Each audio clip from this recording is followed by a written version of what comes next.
All right, Wilkerson Artists, we're back. So we're going to add shading to our three-dimensional rectangular prism-like object. I'm going to start adding shading to the front. No, I'm going to start to the top first. Now the top needs to be lighter. I'm looking at my object. The top needs to be a little bit lighter than everything else. So I'm just going to lightly shade this part. I know this part here is going to be a little bit darker than the front part of the top. This is going to be darker than this. I'm going to go ahead and just lightly shade that in.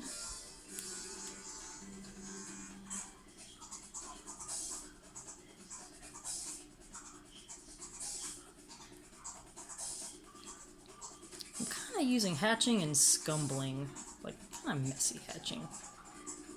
If you feel like you want to invent your own kind of shading, you can totally do that. You don't have to stick with what's already been invented. By the way, what's already been named. Artists have been using these techniques for so many thousands of years, you know, without giving them a certain name. But, okay, so, got this shaded in. This is going to be really, really light, super light. The lightest part of my box. My rectangular prism-like box. That's a little darker than I wanted it.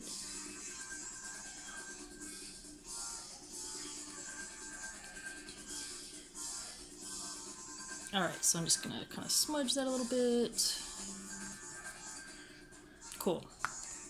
And there's this part here that's even lighter than every other part of the top. So just noticing that I'm going to go ahead and make this a little bit darker as well, so that that center part stays really, really bright. Okay, now side I know is going to be darker than both dark parts that are on the top.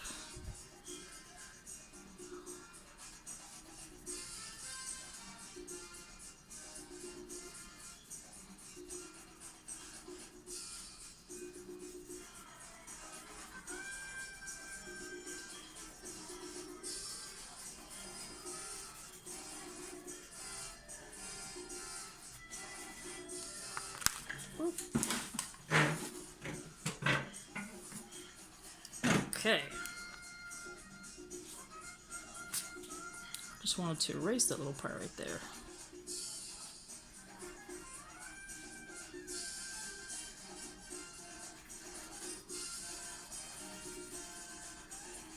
I hope you guys have been enjoying working on your artwork while we've been out and taking this as a chance to catch up on your creative expression time.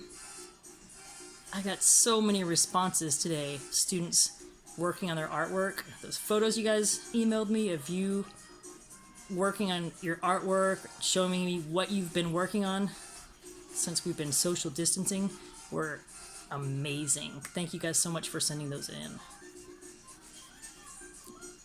And hopefully a lot of them will be added to the yearbook. Okay, so that's the side. Now the front has to be considerably darker. Well, it's not. Parts of it are much darker, and then other parts are not too much darker.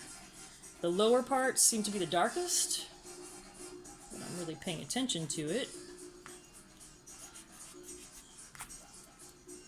And sorry, I bumped the tripod. It's holding my phone.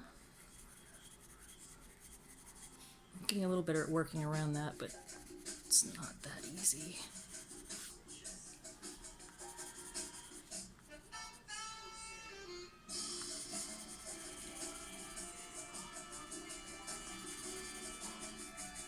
Like I said, I'm kind of combining hatching and scumbling right now. It's like messy hatching.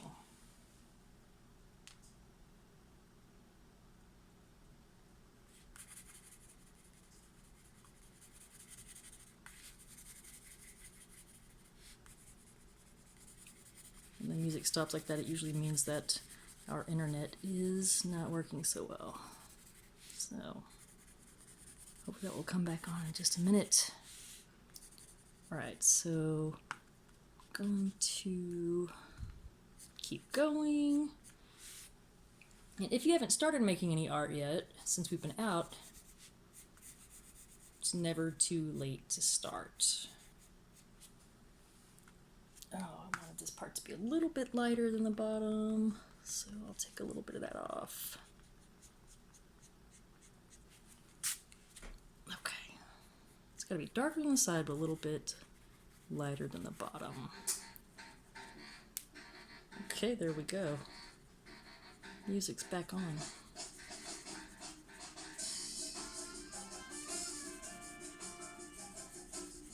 And I had some students that drew their own three-dimensional cylinder.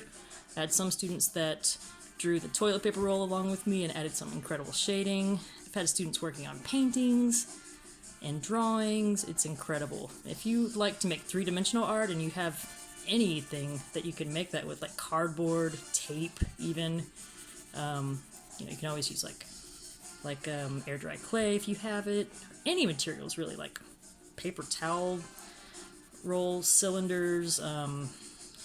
You know, you can make art out of anything. But if you like to make sculptures or three-dimensional things, you should try that while you're off and you have time. Or keep drawing and painting.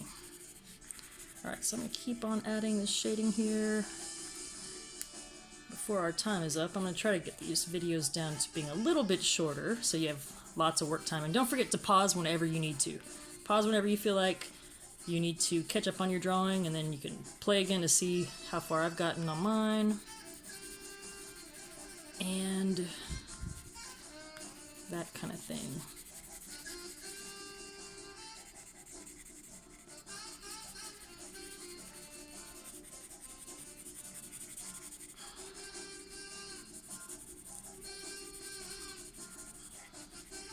I'm going to go back over the bottom part to darken it more.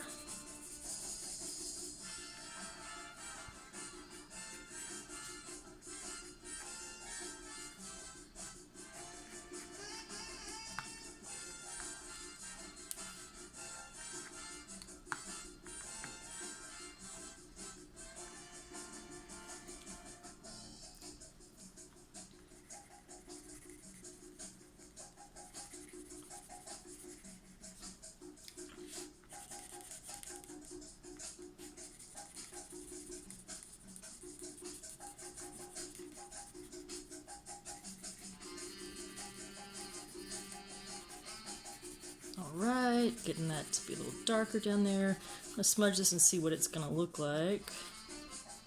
And don't forget, if you are smudging with your finger or anything, and you get extra smudges on your paper where you don't want them, you want to go back and erase those.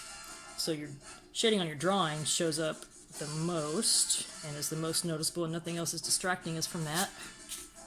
Okay, so I am liking the way this is looking so far.